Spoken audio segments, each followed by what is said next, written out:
Hello, Sir Eugene. Kumusta po? Redmond Toys Raymond here. So, ito sir, testingin na natin sir, yung unit na order nyo. The KJ Works CZP09 Airsoft Gas Blowback Pistol. Okay? So, yan sir. Double action. Alright. So, ito yung magazine. Okay? Yan, nilagyan natin ng 6 na bala. So, okay, hinipit ako ni screw. Wala naman ako narinig na tunog, so wala siya singaw. Okay?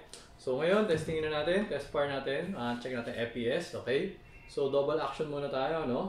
So insert the magazine, tapos wrap, loading natin yung chamber, okay? So teka lang, testing natin yung safety. Yan, okay? Okay, gumagana. Alright? So ngayon naman, yung double action, bababa natin yung hammer. Okay, so kailangan kasi natin alisin to. Okay, so ngayon, papasok ulit natin. Alright, so ngayon, puputok na natin. Okay, so double action, yung first trigger pull, no? Ayan. Okay, so yeah, we got 304 FPS. Okay, 304.6. Okay, second shot. So ngayon, naka-semi-auto na siya.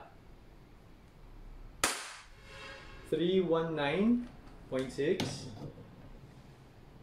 Okay. So ngayon, 318.8. Okay, so okay na yung FPS natin. No? So yung blowback na okay din naman. So ubusin ko na to. 318.6.